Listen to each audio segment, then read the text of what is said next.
అడిగే ముందు ఒక క్వశ్చన్ అడగాలి సార్. అడగండి. నేను మామూలుగా సీరియస్‌గా ఉంటే ఏంది అట్లా సీరియస్ ఫేస్ పెట్టుకొని ఉంటావు అని అంటారు. మీరు ఇంత సీరియస్ ఫేస్‌లో కూడా ఇట్లా కామెడీ ఎట్లా చేయగలుగుతున్నారు సార్? సినిమాలు ఎట్లా తీయగలుగుతున్నారు సార్ మీరు? అట్లానే 500 సినిమాలు చేశాను.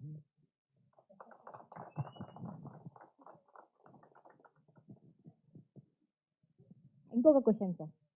ఇవాళ రేపు అమ్మాయిలకి ఇట్లా చీర కట్టుకొని ఇప్పుడు నాలాగా ఇట్లా మంచిగా రెడీ అవ్వడం అంటే వస్తలేదు సార్. మీరు చీర కట్టుకొని డాన్సులు చేస్తున్నారు, పాటలు పాడుతున్నారు, యాక్టింగ్ చేస్తున్నారు. ఎట్లా సార్ ఇట్లా? మీరు ఆడవాళ్ళ చీర గురించి, నా గురించి, నా చీర గురించి మళ్ళీ మాట్లాడారనుకో, మళ్ళీ నన్ను అరెస్ట్ చేస్తారు. ఇప్పుడే బయటకు వచ్చా. లేదు సార్, లేదు సార్. సింపుల్గా మంచి క్వశ్చన్ వేయండి. చెప్పండి సార్, ఈ సినిమా గురించి ఒక 2 మాటలు మా ఆడియన్స్‌కే చెప్పండి. ఎట్లుండబోతుంది సినిమా? ఆల్రెడీ మీరు ఒక సినిమా తీస్తున్నారంటేనే అందులో మీ యాక్టింగ్ ఉంటది. మిమ్మల్ని ఏ రోల్ అంటే మిమ్మల్ని ఒక డైరెక్టర్‌గా నేను అభినందించాలా, రైటర్‌గా అభినందించాలా ఎట్లా తెలియట్లేదు కాబట్టి ఇప్పుడు హీరోగా ఈ సినిమా గురించి ఒక 4 మాటలు మాట్లాడండి సార్. అందరికీ నమస్కారం. ఆపరేషన్ అరుణారెడ్డి.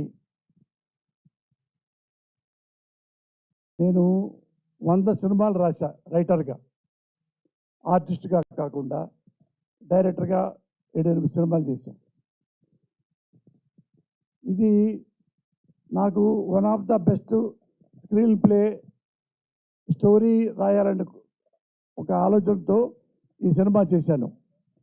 ఇందులో ఒక్క వల్గర్ కానీ ఆక్వర్డ్ థింగ్స్ కానీ చాలా ఏమీ క్లియర్గా ఆలోచించి మరీ డైలాగ్స్ రాసే సినిమాలో ఇది నాకు బాగా నచ్చిన సినిమా. చిన్న సినిమా. ఈ సినిమా నేను తొందరగా చేయటానికి, ఇది ఫస్ట్ కాపీ తీయటానికి 17వ తారీఖు ఈ సినిమా స్టార్ట్ అవడానికి, రిలీజ్ అవడానికి కారణం నా మిత్రులు, పెద్దవారు శ్రీనివాస్ గారు, ఉగాండా శ్రీనివాస్ గారు. శ్రీనివాస్ గారు నిర్మాత. నన్ను ఎప్పుడూ ఆయన 15-20 ఏళ్ళ నుంచి నన్ను చూస్తూ ఉన్నాడు. ఎప్పుడు నేను వచ్చినా కానీ, నన్ను చూసినా కానీ నవ్వుతూ సంతోషిస్తూ ఉంటాడు.